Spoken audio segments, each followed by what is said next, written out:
яку дію ти зробиш, якщо в тебе є 1 секунда. І 1 секунда – це твоє життя. Ми не живемо своє життя, ми живемо життя чуже. Старими методами виграти війну може бути важко. Ми себе можемо бачити гірше, ніж люди зі сторони. У мене основна мова любові – це допомога. Можливо, якраз це дозволить нам виграти цю війну. Останнім часом мало хороших кейсів правильного, ціннісного лідерства. Хочу, щоб світ був справедливий.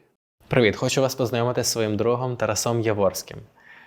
Це бізнесмен, інвестор, людина, яка пожила і побувала більше ніж 50 країн світу, набралася багато різностороннього досвіду і позитивний підхід, і доброту якої я дуже ціную. Привіт. Привіт. Розкажи про свій найщасливіший день в житті. Я тільки що думав про нього. І в мене 2 напрямки думок. Перший напрямок, я хотів сказати, в мене кожен день щасливий по-своєму. І така, знаєш, лінія, де я там вже розмотував відповідь формату.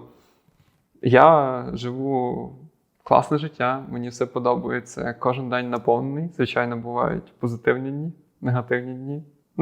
Але по-своєму, так. І не можна сказати, що якийсь один день може відіграти роль найщасливішу. І це була якраз перша лінія. А друга лінія, я пробував знайти щось таке, що, в принципі, можна розказати, і воно з одного боку передасть мої емоції, які я відчував в один конкретно день, який відбувся в минулому. І з іншого боку, для людей воно може дати якусь цікаву історію, з якої вони можуть щось витягнути або не витягнути. І більшість днів моїх найщасливіших, вони пропадають на число 13. З числом 13 пов'язана велика кількість позитивних речей. І тому більшість класних днів було саме на мій день народження, 13 червня. І тому, що можна розказати, то це мій перший робочий день, повноцінний перший робочий день, який відбувся 13 червня 2016 року. Я вернувся якраз, це тільки приїхав там з Ерасмусу, який відбувався в Кракові. Я вчився в Краківському економічному університеті. Я приїжджаю, там ще не встиг зійти з автобуса, зразу там їду в офіс. Так, щоб ти розумів, там в мене співбесіди, все проходило онлайн. Проходжу в офісі пусто. Тобто, так, щоб ти розумів, ми зараз сидимо в офісі, тут куча меблів, всього, а там ще десь якісь ремонтні роботи ведуться, стоїть там 3 крісла, і задача, яка стояла на початку, це найняти команду. Це був, можна називати це стартап, де треба було все вибудувати з нуля. І переді мною стояла задача там допомогти якраз створити цю базову команду. І в перший мій робочий день ми проводили співбесіди. Співбесіди з людьми, яких там я підшукав за тих пару тижнів моєї підготовки до якраз цього першого робочого дня, який в мене відбувся на мій день народження. Так, щоб ти розумів картину. Пустий офіс, великий, тобто це був центр Львова, площа Міцкевича, там десь офіс, можливо, десь на 100 з чимось метрів квадратних, пару кімнат, всі пусті, в одній кімнаті стоїть там 3 крісла. Нас на початку в компанії там було 3 осіб. Я якраз засновник компанії, і ще дівчина, яка була операційним директором. Я туди на початку пішов як начальник операційного відділу, і ми проводимо співбесіди. Цілий мій день народження, і я проводжу співбесіди. Для мене це був унікальний досвід, я був мега щасливий, мені все подобалося. Я думав, круто, що ти можеш на свій день народження працювати. Це дико звучить, але я кайфанув. Мені дуже сподобався цей весь процес, і я зрозумів, що більшість людей, вони ділять, знаєш, на своє життя на робоче життя, там, не знаю, життя, коли вони відпочивають, коли вони проводять там з друзями, з сім'єю, тобто розділяється на категорії. І для них там життя робоче, воно відрізняється від цього іншого. А в той момент я усвідомив, що в мене немає такого поділу. Тобто в мене є чітке усвідомлення, що я живу, я щось реалізовую, я щось створюю, я щось роблю. І воно й доповнює все те, що є там в моїй голові, що є в моїх цілях, амбіціях і всьому, що там навколо мене. Тому одна з речей, які часто говорю іншим, що я в житті не працював жодного там дня на роботі, яку всі там собі уявляють, як там робота на заводі, знаєш. То в мене такого не було. І тому я можу виділити цей день як найщасливіший, тому що я зрозумів, що по життю я хочу йти, не розділяючи себе на Тарас робочий, Тарас там сімейний, а мати одну по можливості цілісну картину і не говорити, що я там працюю на заводі, і воно мене втомлює, воно мені приносить щось неприємне. Навпаки, коли я створюю щось, коли я роблю, мені це теж кайф.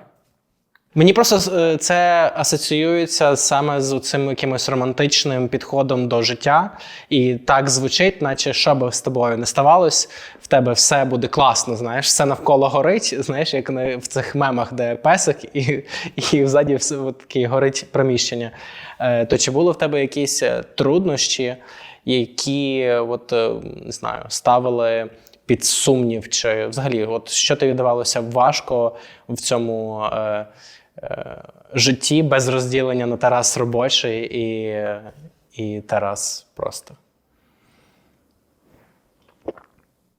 Напевно, що найважче мені давалося проявляти свої емоції. І це те, що я би хотів все більше прокачувати. Це те, що ти відчуваєш внутрішньо, ти міг показувати назовні. І часто по собі я розумію, що я можу мати якісь внутрішні переживання, як позитивні, так і негативні, але мені важче їх проявити. Проявити в світ, який ми там бачимо навколо себе, який бачать інші люди. Тому, напевно, що однією з складностей, які я мав протягом останніх років, над чим я хотів працювати, це проявлення своїх емоцій. Що тобі дає проявлення емоцій? Просто не дуже розумію, чому саме працювати над тим, щоб проявляти емоції?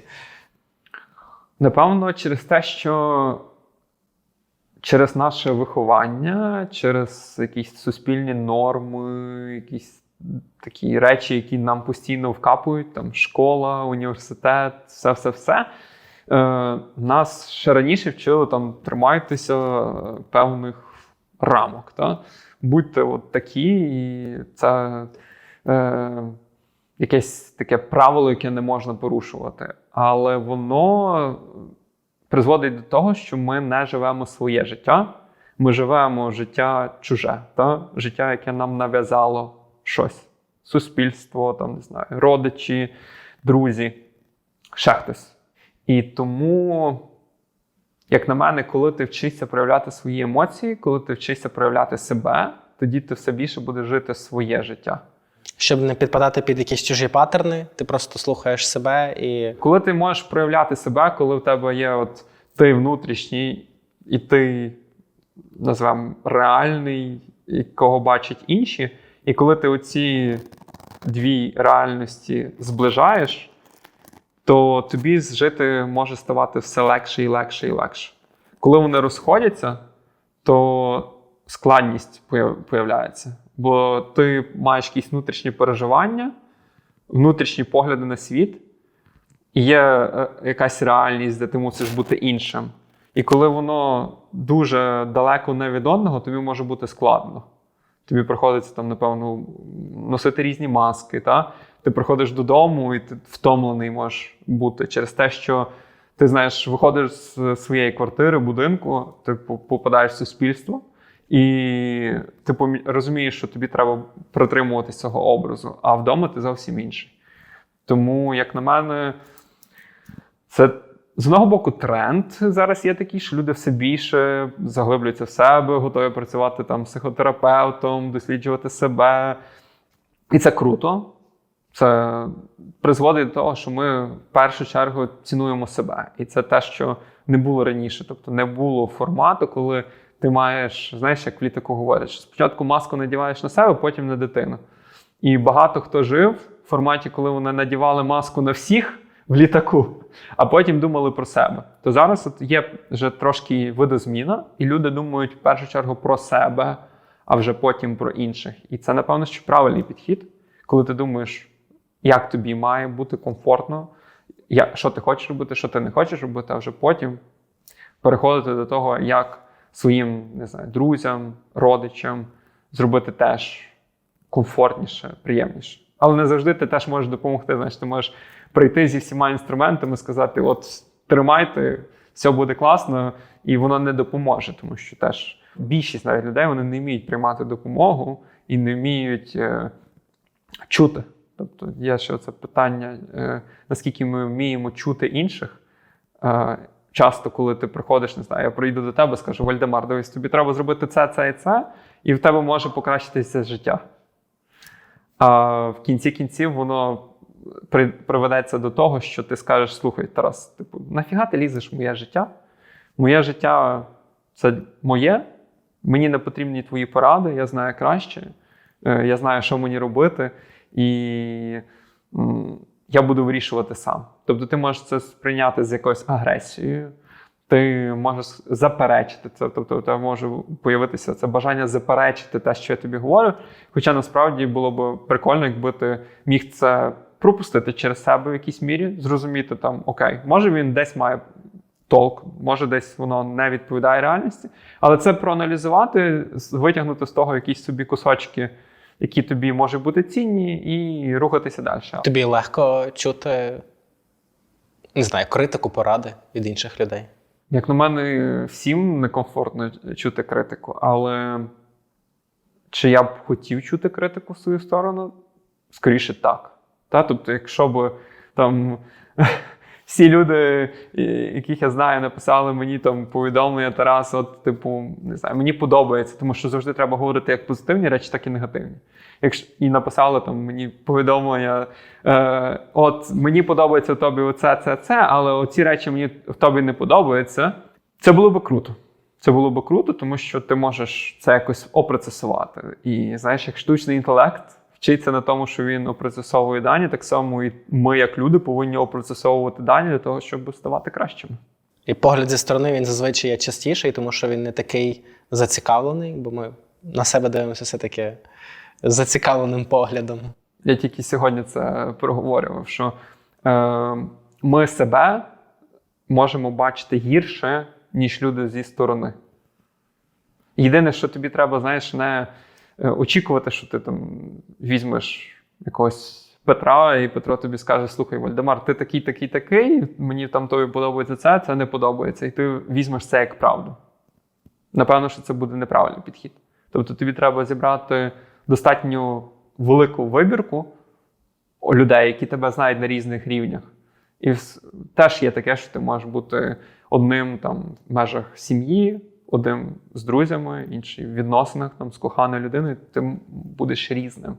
І щоб створити цілісну картину, хто такий Вальдемар, тобі, напевно, що треба зібрати достатню кількість цих думок і не очікувати, що там якийсь один Петро тобі скаже, і тобі треба зразу в це повірити, прийняти це за правду і жити з тим. Так, я колись зробив опитувальник по 10 пунктах. Там різні якості, там візіонерство, відповідальність, робочі звички, комунікація, от такого роду речі. І розіслав по всіх своїх родичах і близьких друзях. І якраз теж отримував дані, деякі з яких були для мене трошки несподівані. Так. Мені здається, я теж таке робив, але з того, що я пам'ятаю, була певна частина релевантного фідбеку, але була частина дуже загального, знаєш. Умовно кажучи, я скажу: Вальдемар, ти класний. Що тобі це скаже? Скоріше за все, небагато, да? І теж треба розуміти, що в моєму світогляді, навіть коли я скажу «ти класний», воно буде відрізнятися від того світогляду, який в тебе є. Якщо ти кажеш комусь «ти класний». І тут, що важливо, це, знаєш, як словник в Вікіпедії взяти і навіть будь-який термін перевірити, наскільки вони сходяться. Бо може бути таке, що в твоєму світогляді один термін буде говорити зовсім інше, ніж в мене. Ти можеш сприймати це позитивно, а я негативно. Все.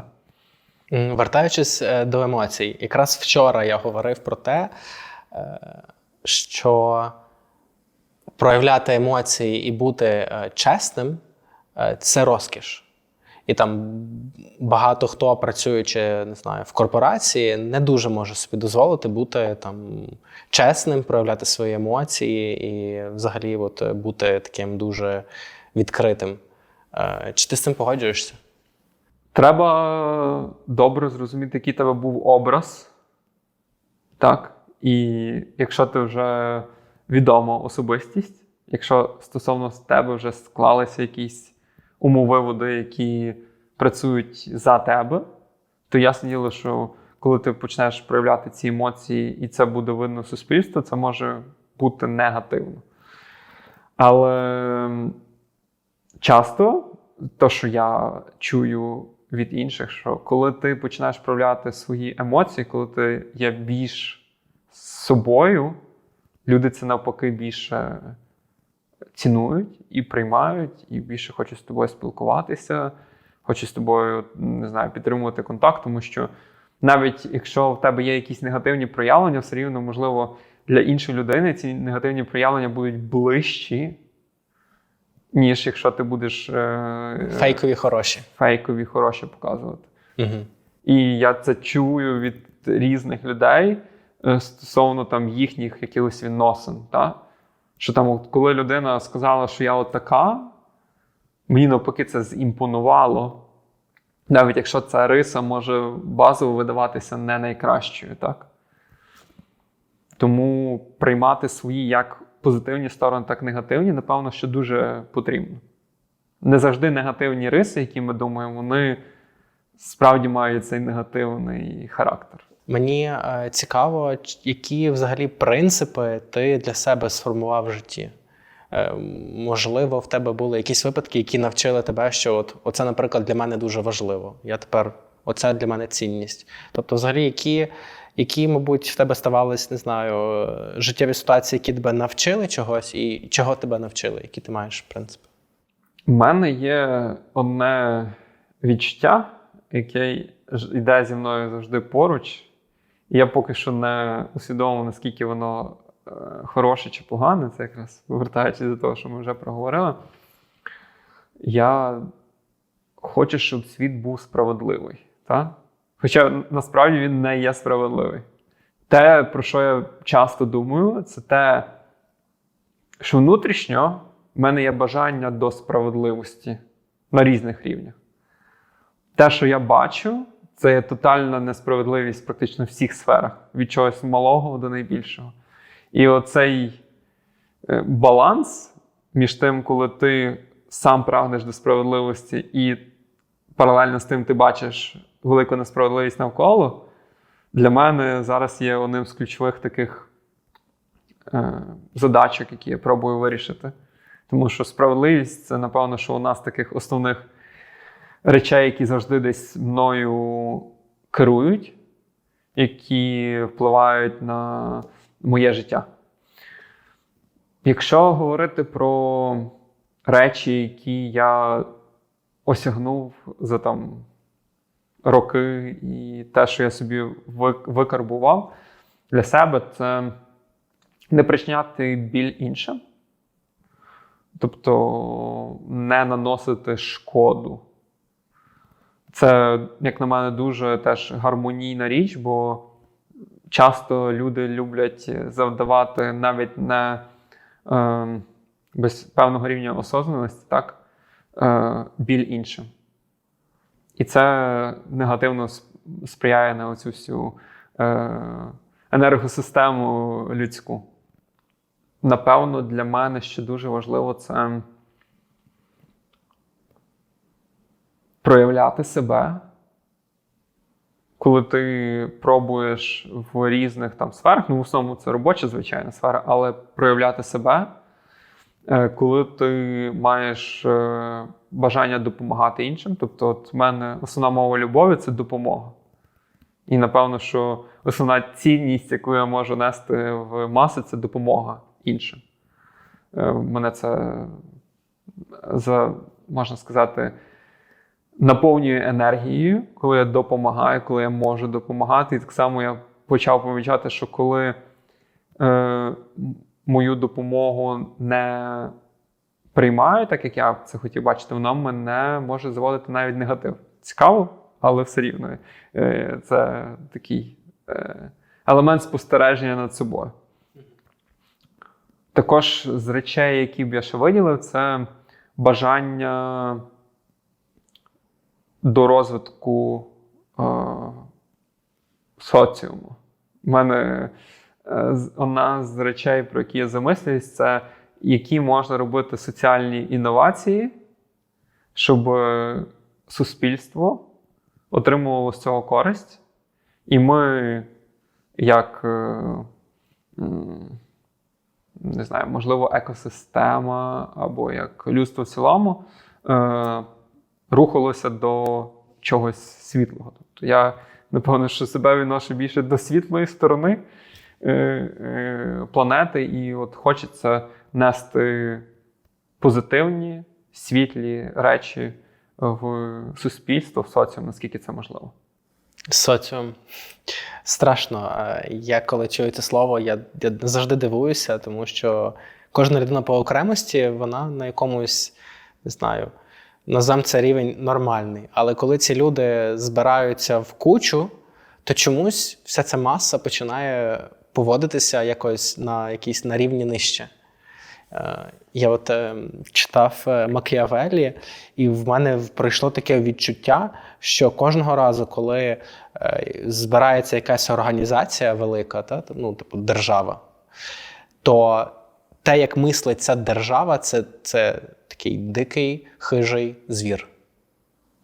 І якщо кожна людина по окремості, вона може бути з високими цінностями, вона може бути з якимись принципами, не знаю, хорошими звичками. Мені здається, що зазвичай, коли ця сама людина встає і починає керувати цією державою, і умовно з нею починає говорити цей звір, вона починає втілюватись в цього звіра, а звір в неї, і це видозмінює людину. І тому часто люди, які думали, що вони будуть при владі поводитись певним чином, насправді поводяться по-іншому, тому що в них вселився цей звір. І насправді це мене дуже лякає, бо в мене недавно почались такі якісь думки, що, можливо, от маси, соціум, він завжди буде таким, трохи дикішим, ніж люди. Як на мене, це питання організації суспільства, це питання лідерства. І зрозуміло, що якщо лідери того чи іншого суспільства себе поводять на рівень нижче, воно буде впливати. На жаль, останнім часом мало хороших кейсів правильного, ціннісного лідерства в світі. Тобто, якщо взяти там ту саму Європу, якщо взяти ті самі Сполучені Штати, то там більше таких є прикладів, де лідерство дозволяло правильно все ж таки налаштовувати суспільство і вибудовувати правильну організаційну структуру. Тому частково я з тобою погоджуюсь, що коли є скупчення людей, то без правильної організації, без правильного лідерства, без правильної комунікації воно може бути на рівень нижче, ніж один індивід окремо взятий. Але що може зробити один індивід? Скоріше за все, піщинку у порівнянні з тим, що може зробити суспільство в більших масштабах. Так? Чи це там місто, чи це там регіон, чи це країна, чи це взагалі якийсь континент. Тому, на мою думку, повинно бути правильне лідерство, яке зможе об'єднати суспільство, зможе показати цілі, цінності, які загалом будуть прийняті, які дадуть енергію позитивну, які дадуть правильний вайб. І тоді можна з тим рухатися. І тоді воно буде не на рівень нижче, а може на рівень вище. Це складно. І Як на мене, твоя думка, вона йде з тої точки зору, що часто зараз суспільство використовують в власних цілях, так? Так. Інформаційна безпека відсутня, тобто там нав'язувати ті чи інші ідеї зараз дуже легко, і ніхто не хоче працювати над тим, щоб вчитися опроцесовувати цю інформацію. Тому доки суспільство можна легко управляти, доки можна насаджувати ті думки, ідеї, які вигідні якимось конкретним індивідуумам, доки воно буде виражатися так, як ти це назвав. Але коли будуть лідери, які готові вести не виключно за своїми амбіціями, за своїми якимось, можливо, навіть інколи базовими, приземленими цілями, тому що там особисте збагачення – це дуже, як на мене, примітивна річ. Коли ти там помреш, ці всі твої зароблені гроші тобі ніяк не допоможуть. Але позитивні зміни, які були створені, так, те, що ми маємо навколо себе, це все було створено людьми. І якщо ти робиш щось корисне, то, скоріше за все, твоїм нащадкам і іншим людям буде жити ще комфортніше. І ми, як людство в цілому, будемо рухатися в цю позитивну світлу сторону. Хоча є і інша точка зору, що якраз ця вся весь капіталізм і конкуренція і особисте збагачення призвело до того, де ми зараз є, тому що всі виробляли, пробували щось створити, щоб отримати це багатство. Так що тут можна дискутувати, але на мою думку... Ну, тут є, мені здається, доля правди, бо технології – це дуже круто. Але коли технології використовують для того, щоб виграти на якомусь ринку, а не зробити життя людей кращими, то це веде до того, що нова технологія створює нову проблему, яку вирішує нова інша технологія, і це таке замкнуте коло, в якому людство просто дуже далеко відходить від, не знаю, від те, ким воно є. Просто це вирішує якісь придумані проблеми, які просто, якщо так задуматись, просто є плодом фантазії. Просто всі в неї повірили. Після того, як з'явилися смартфони і соціальні мережі, рівень депресії серед тінейджерів дуже сильно почав збільшуватися. Я не пам'ятаю конкретних цифр, але це технологія начебто дала нам багато можливостей. Айфон, смартфон – це ж дуже класно. Я можу працювати з телефону. Але з іншої сторони, та сама технологія впливає на дітей так, що вони не встигають розвинутися, а вже стають задепресованими. Хотів тебе спитатись про мотивацію. Ти сказав, що гроші – це така собі мотивація. Що є твоєю мотивацією?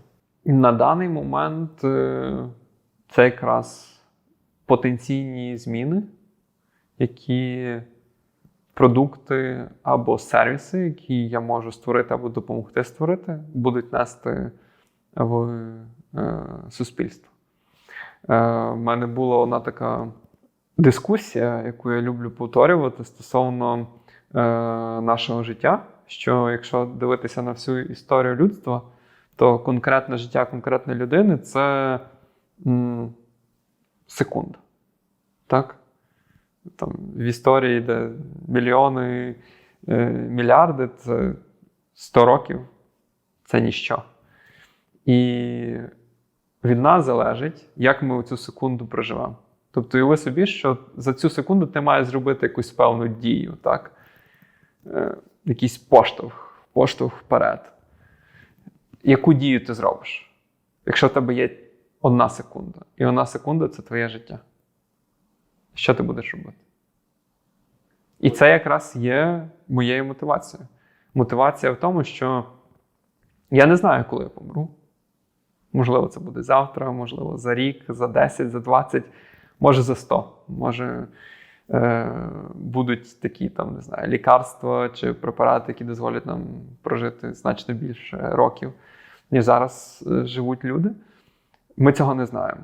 Але жити точно потрібно так, як ти, в принципі, помреш, як часто говорять, завтра, і пробувати реалізовувати це. Звичайно, це легше сказати, ніж зробити, але по собі я стараюся вибудовувати всю мотивацію навколо того, що в тебе є у цей момент, 1 секунда, і ти маєш зробити щось від себе корисне, що може дати не тільки тобі якусь користь. Бо думати про свою користь, чесно, зараз ми вже живемо в такому періоді, що різниці між багатими, там, ультрабагатими і там, людьми, які мають середній капітал або нижчий капітал, немає вже.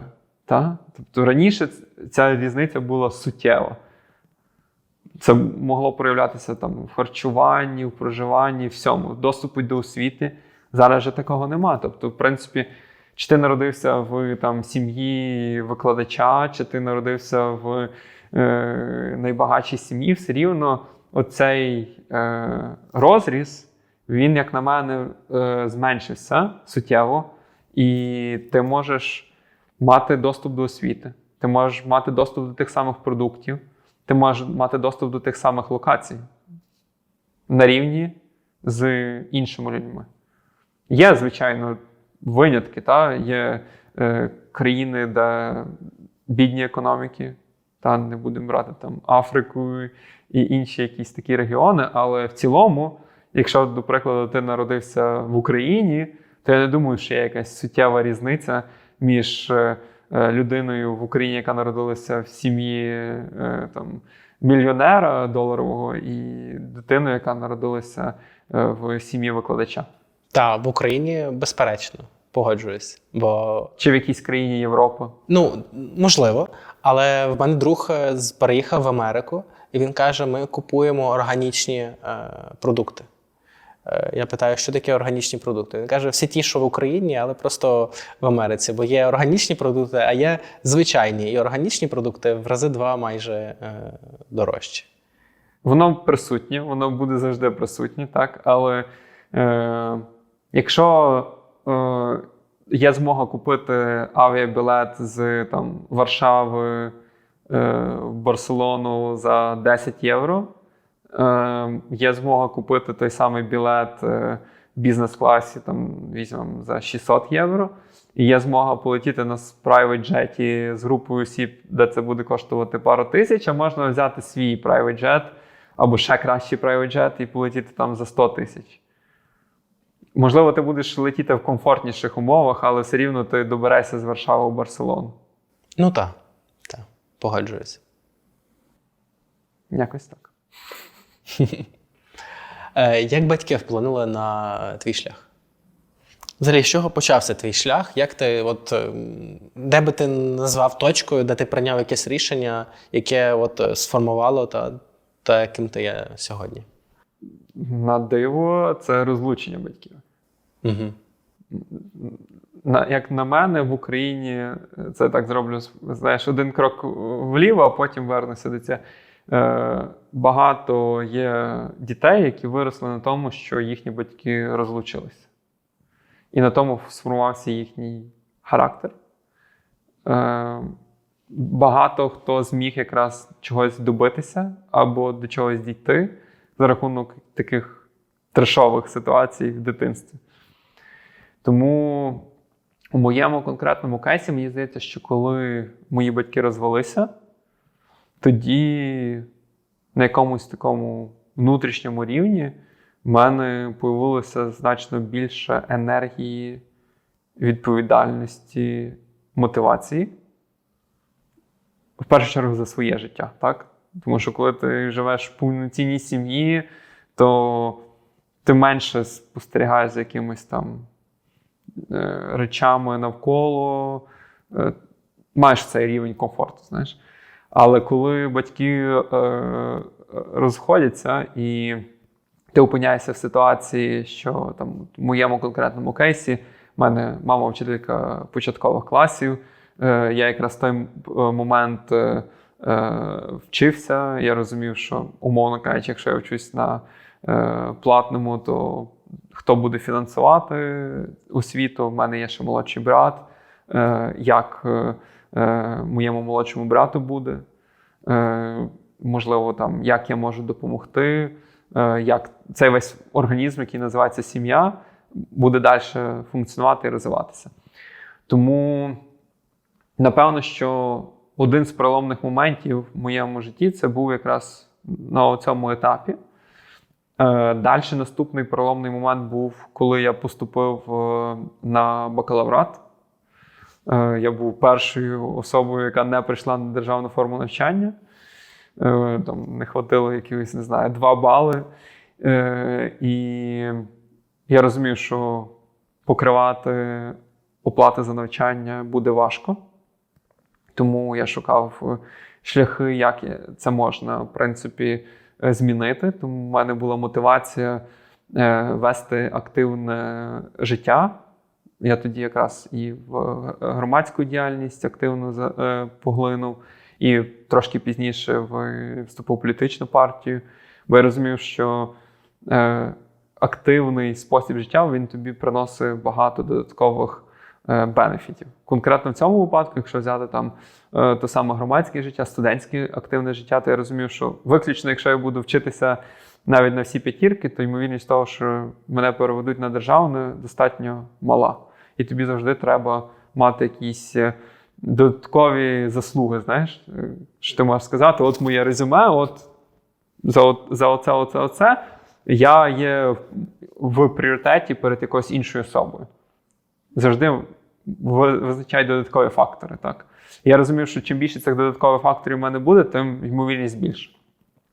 Я активно приєднався до студентського самоврядування, я став старостою групи, потім я став студентським деканом, активно вів громадську діяльність. Ми там якраз з моїм найкращим другом вступили в фундацію регіональних ініціатив, в якій, мені здається, я ще досі є членом організації, там сплачую членські внески. Тому оце все скупчення обставин, воно, по-перше, відкрило мені, знаєш, як в комп'ютерній грі може бути, що ти маєш карту, яку тобі видно, і є велика сіра зона, яку тобі треба дослідити.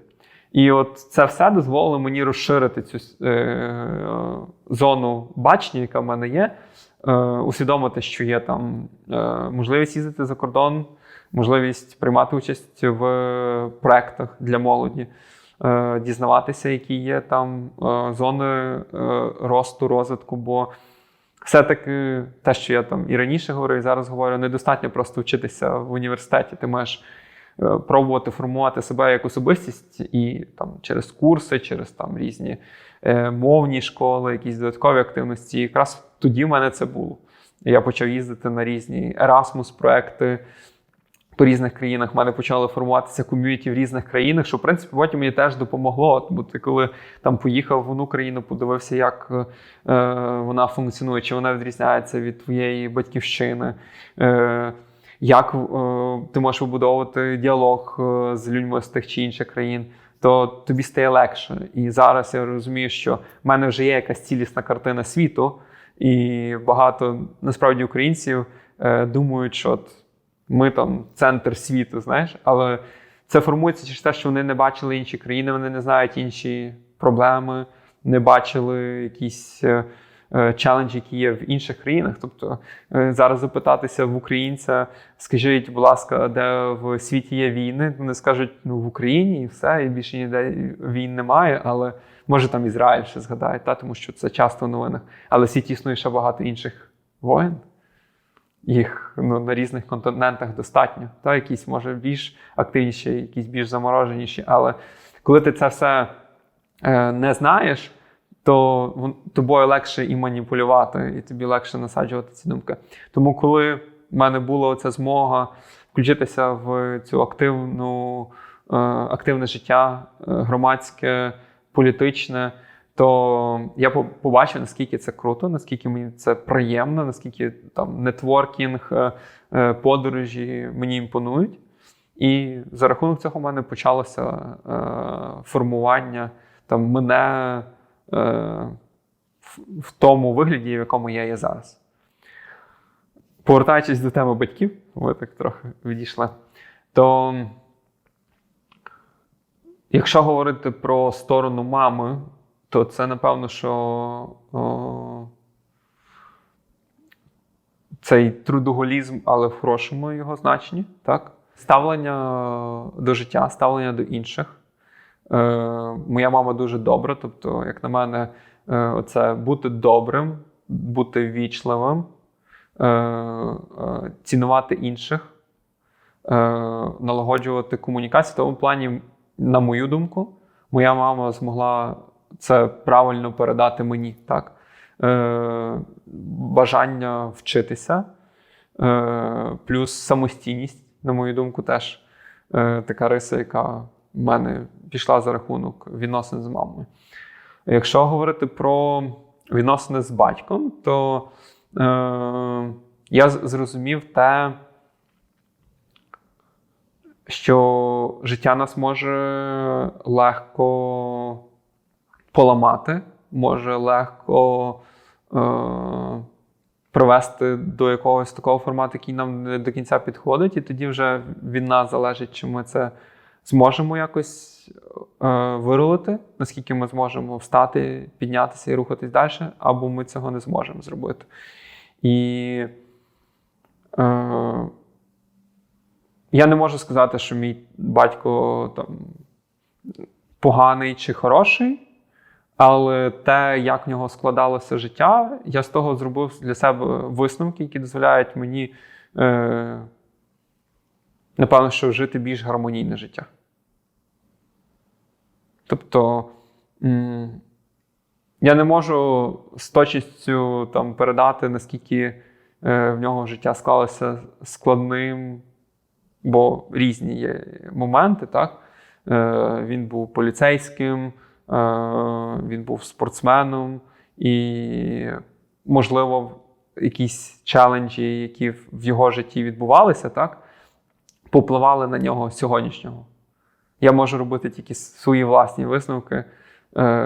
І я розумію, що дитинство, де батько не приймає активну роль у вихованні дітей, це те, що я б не хотів допустити у себе. Так? Тобто я хотів би бути відповідальним батьком, який піклується, який бере активну участь у сімейному житті, який є, в першу чергу, другом для своїх дітей, старається їм допомогти, старається їх розуміти, бути опорою.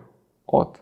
Тобто я, напевно, що на цьому етапі розумію, яким батьком я хочу стати, не в останню чергу через те, що я побачив, яким був мій батько. Бажаючи успіх своїм дітям, яких би принципів ти дотримувався в їхньому вихованні чи настановленні?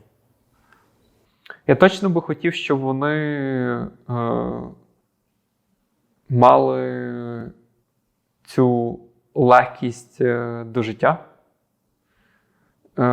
свободу вибору, свободу дій, щоб вони могли прийняти, от що ми з тобою вже сьогодні проговорювали, дані і вибрати для себе самостійно, що вони хочуть. Без формату «це добре, це погано», а більше в форматі, що їм буде імпонувати. Так? Тобто свобода вибору, свобода дій – це точно те, що б хотілося дати своїм дітям. Це, напевно, що і свободу вираження, тобто не давати, знаєш, не говори цього, а щоб людина могла вільно виражати свої думки, бо кожен з нас може сказати щось, знаєш, лишнє, і це непогано, тому що таким чином ми теж проявляємося. Напевно, що довіра до світу, знаєш, коли ти живеш життя, тобі треба, попри оці всі перепони, челенджі і інші речі, не втрачати цю довіру до світу. Віра в себе, як на мене, теж дуже важливий елемент. Тобто постійно говорити, що ти особистість, індивід, і ти зможеш все. А в тебе було з довірою до себе, та, з якоюсь, з цією емоцією в тебе були якісь труднощі? Я точно довіряв собі. Можливо, я не завжди довіряв світу, так як би хотілося, так як потрібно було би. Але я завжди довіряв собі і своїм діям, які я вчиняв. І, на мою думку, всі вони відповідали тим якимось принципам, які є внутрішньо в мене. Чи не страшно тобі було би за дітей, якщо вони от так би дуже сильно довіряли світу і були такими більш, знаєш, відчували себе надто в безпеці? Напевно, що кожному потрібно бути готовим до випробувань. І те, що навіть в цьому конкретному випадку треба донести дітям, що випробування будуть. Будуть складнощі. Може йти не так, як ти хочеш. Ти можеш опікатися. Кожен з нас мав достатньо, знаєш, від першого моменту, коли ми, там, не знаю, тикнули пальцем в вогонь, до якихось інших моментів, там, в відносинах з іншими, де ми, можливо, повністю довірилися, а ці люди скористалися цією довірою. Тобто, я не скажу, що все буде завжди йти гладко, але з одного боку підготувати, що ці випробування будуть, і твоє завдання не зневірюватися, а навпаки, зробити з того правильні висновки, навчитися щитувати чужі емоції, навчитися аналізувати інших людей. Таким чином уникати неприємних ситуацій. Тобто, але це приходить з досвідом. Тобто немає людини, яка би зразу така: все, я повністю розумію інших людей. Ну, може, є якісь унікальні випадки, я таких не знаю, але, на мою думку, ти маєш пройти певні моменти, набратися цього досвіду, навчитися відчувати інших, аналізувати інших. І тоді ймовірність того, що тобі зроблять боляче, вона буде знижуватися. Але чи ми зможемо уникнути болю? Скоріше за все, ні. Чи ми можемо зробити таку комфортну обстановку? Я вважаю, що неправильно робити повний комфорт, бо не існує повного комфорту. Часто наші там успіхи, часто наша реалізація, вона якраз йде від того, що ми балансуємо між комфортом і зоною дискомфорту. Тобто, часто говорять, що вийди там з зони комфорту і воно тебе сприятиме в плані твого кар'єрного росту. Тобто там зроби крок в невідоме. Воно так і працює. Працює в форматі того, що тобі треба бути готовим поєднувати і комфортні умови, і дискомфортні умови. Між тим балансувати, це, знаєш, як контрастний душ. Кажуть, правильно мати там умовно теплий душ, і потім ще 2 хвилини холодного. Так само і тут має бути баланс між цим. Остання книга, яка стала частково такою, називаємо, Біблією для мене, це «Говорить тиша». Я був на Віпасані в травні, і ця книга якимось магічним способом потрапила до мене, я її перечитав. Вона дуже проста, легка, тобто там година, 2 години і все, і ти вже осягнув її. Але скільки там мудрості, скільки оцього усвідомлення світу, яке ми не помічаємо, яке від нас віддаляється. І те, що ми не можемо бути наодинці з собою, те, що ми не можемо бути в тишині, для мене через цю книгу якось донеслися новими фарбами. Я навіть зараз час від часу приглядаю цю книжку, тому що для мене воно, знаєш, як такий: а чому ми про це забуваємо? А чого ми не вертаємось до цього, чого оцей весь інфопростір наш засорює наш мозок чимось непотрібним. Тому однозначно говорить Тиша, це те, що рекомендую кожному перечитати. Можливо, навіть перечитати кілька разів, враховуючи, що книжка дуже легка, в різний момент, в різний період. Воно дасть, як мінімум, багато роздумів, багато ідей, які можна опроцесувати. Клас. Я недавно, взагалі, мене за останній період мене сформувалась звичка засинати під якусь, під YouTube, там чи якийсь Netflix. І я буквально позавчора вирішив, я просто сьогодні я свідомо виключу всі девайси і просто ляжу в ліжко. І в мене на 2 години такий просто тріп почався. Стільки думок, стільки інсайтів, стільки речей, які я там ще раніше переживав, але якось в голові не дозавершив. І стільки всього зі мною відбулось, що я просто, не те, щоб трусився, але от я прям був дуже excited, дуже такий радий від того, що зараз відбувається, просто від того, що я виключив всі девайси і дав просто тиші відбутись. Зараз багато військових змогли відкласти непогану суму грошей, і в них таке основне питання, що з ними робити. Потрібно зробити якусь ціль, до якої ти хочеш прийти. І те, що я часто говорю, мати диверсифікацію.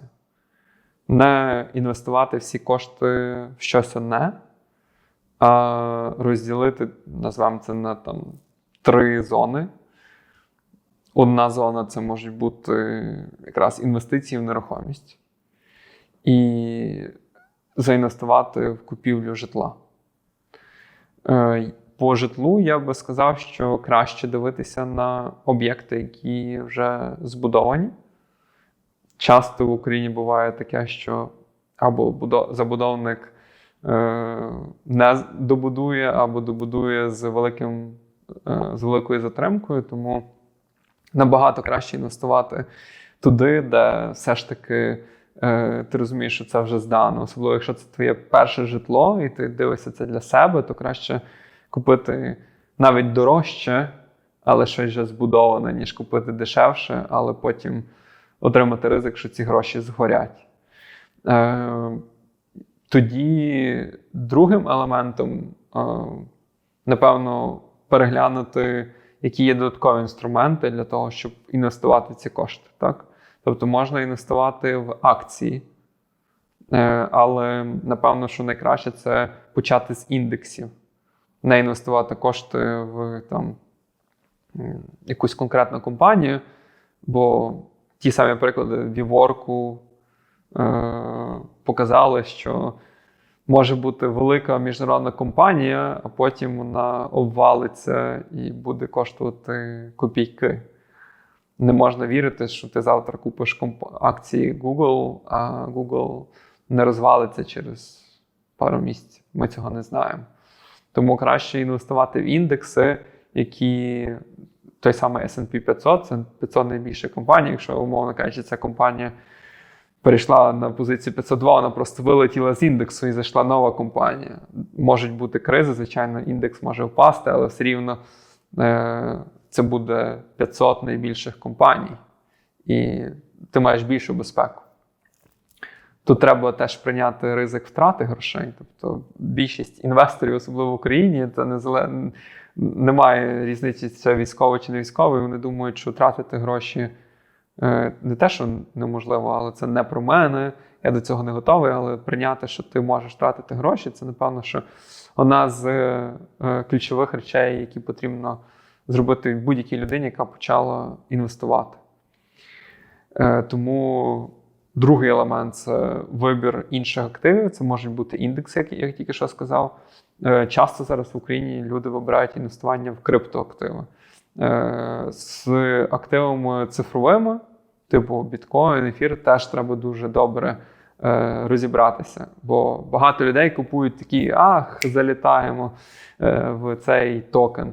Але вони не розбираються, що це за проект, що є за цим проектом, який там, якщо говорити про токени, market cap, який буде в них unlock цих токенів. Знаєш, багато є елементів, які люди не аналізують, а потім, а чому цей токен впав в ціні в 2 рази, але по там вестінгу і по тому, що в них є ще велика кількість нерозблокованих токенів, можна було зрозуміти, що будуть появлятися нові токени загалом на ринку.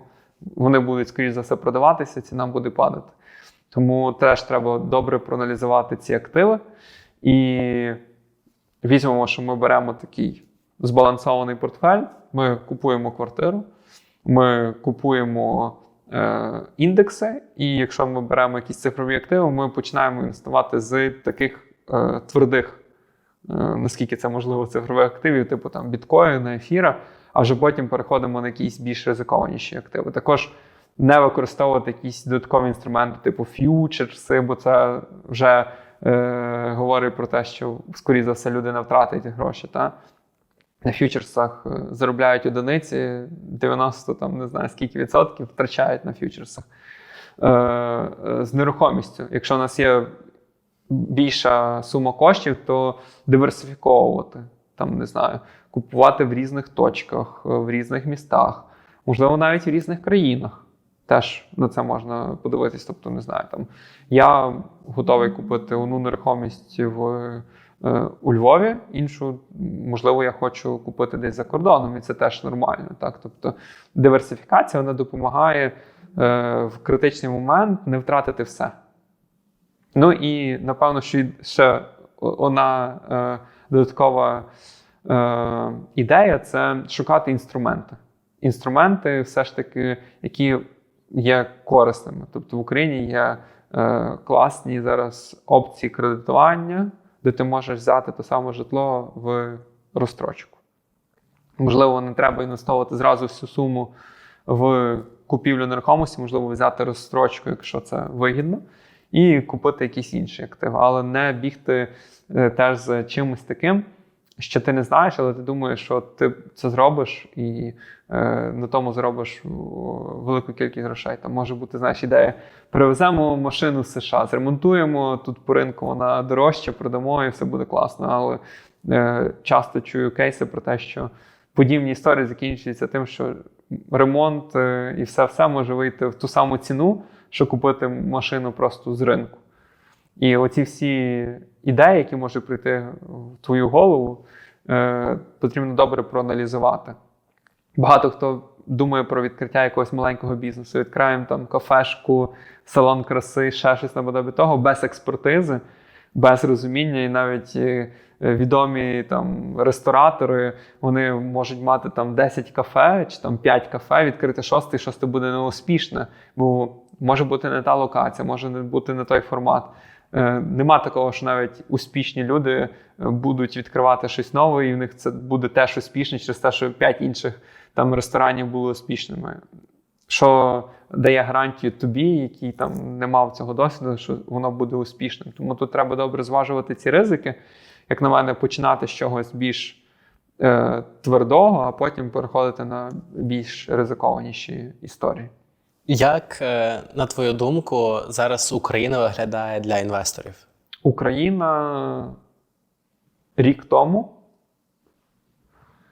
це для інвесторів-іноземців була історія, що от ми готові у вас інвестувати кошти, ми готові там зробити якийсь фонд на мільярди для відновлення, для інвестицій, але типу закінчить війну, і тоді ми будемо інвестувати.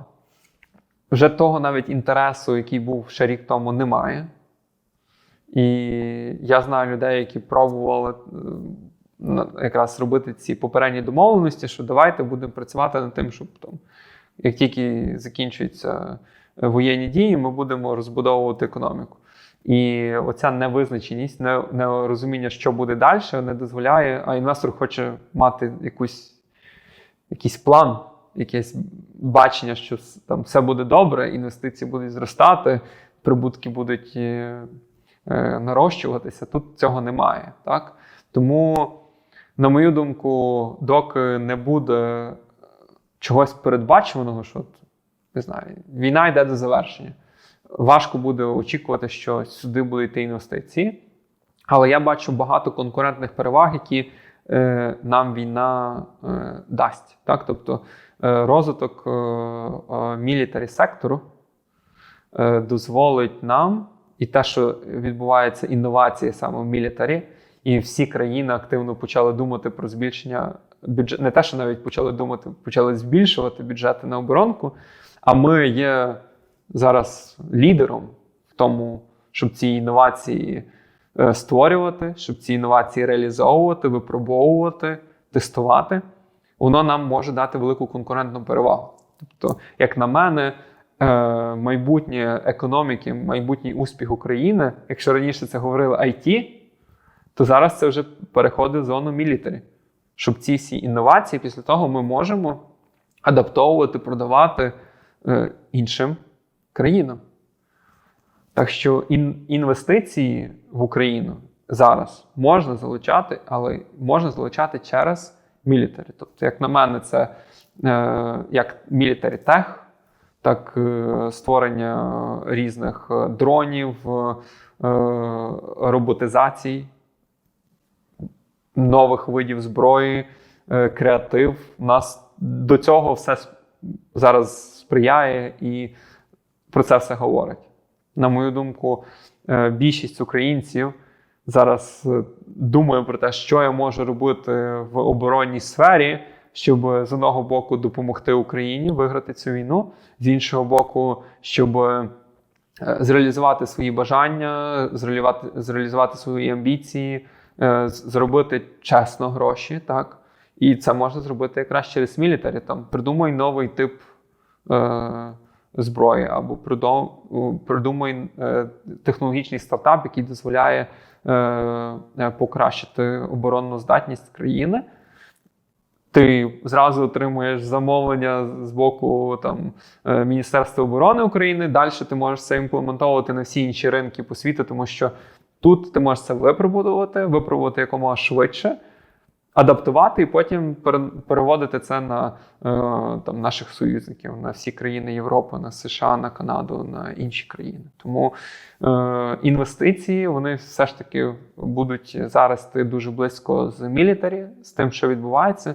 І те, наскільки зараз створюються інновації в оборонній сфері, говорить про те, що на це треба робити акцент. Я пару днів тому бачив мем, де як ніби станок, на заводі стоїть чоловік, який там виготовляє ці деталі, і там кожна деталь – це якийсь стартап, так? Який був, там, умовно кажучи, Airbnb, там, не знаю, Spotify, Netflix, називаємо це, так? І починаються наступні такі штучки воєнні якісь ти. І цей чувак такий, походу ми виробляємо щось нове. Та? Тобто, якщо раніше це були стартапи технологічні, то зараз все ж таки світ активніше дивиться в цю сторону оборонки. І це тренд, який ще, на мою думку, на етапі не те, що зародження, але десь на початках. І, можливо, Україна може бути локомотивом цього всього. Можливо, якраз це дозволить нам виграти цю війну. Тобто, старими методами виграти війну може бути важко. Так? Тобто, треба шукати якісь нові методи, які не будуть нести ризик світу в цілому. Так? Тобто, ядерку відкидаємо. Так. Залишаємо щось таке, що могло зберігати життя людей. Що може зберігати життя людей, при тому досягати тих цілей, які поставлені. Якщо уявити ідеальний світ, в якому ти б хотів би опинитися через кілька років, який би він був? Що би ти хотів бачити навколо себе? Я б не хотів бачити Росії. Я би хотів, щоб в Україні був мир на наших умовах, свобода,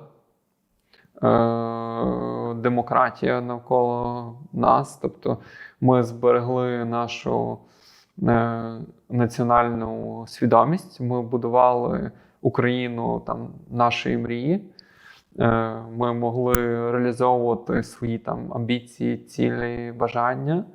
І напевно, що за пару років хотілося, щоб окрім цього миру, окрім комфортного життя для українців і всіх інших національностей, які хочуть і прагнуть цього миру реального, щоб ми перейшли в сферу все ж таки технологічності. Те, що ми робили насправді останні 20 років, і якимось незрозумілим чином ми пішли в цю сторону воєнки. Хотілося б вернутися в сферу розвитку технологій, створення чогось такого, що покращує життя, дозволяє нам жити довше, дозволяє нам жити комфортніше, боротися з хворобами. Так? Тобто, скільки є всього, що ми можемо покращити, скільки всього ми можемо допомогти зреалізувати, що буде в першу чергу впливати на наше здоров'я, на наше ментальне здоров'я, на наш спосіб життя, на наше харчування. І от я би хотів, щоб ми знову вернулися туди, що ми говорили, а які там можна придумати інновації в сфері харчування. Як ми можемо продовжити життя людини там, до 150-200 років? Як ми можемо мати баланс? Так? Як кожна людина може займатися тим, що вона хоче? Як дозволити людям більше насправді творити? Тобто зараз я теж розумію, що мистецтво воно виходить трошки на задній план, не так просто бути митцем. Я би хотів, щоб люди могли бути митцями, створювати там картини, різні музичні твори, писати вірші, книги. І не було в цьому, знаєш, тих челенджів, які є зараз.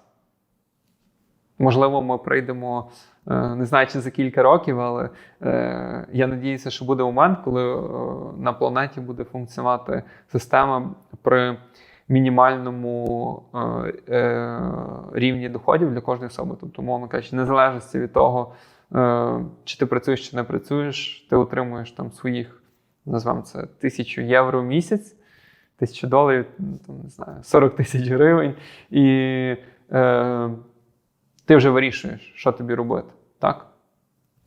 Я колись уявляв таку площину, яка би заміняла, якщо не всю державну організацію, то якісь її частини на формі якихось смарт-контрактів, щоб певні сервіси, які надає держава, могли бути децентралізовані і автоматизовані на цьому ком'юніті, яке цей сервіс отримує.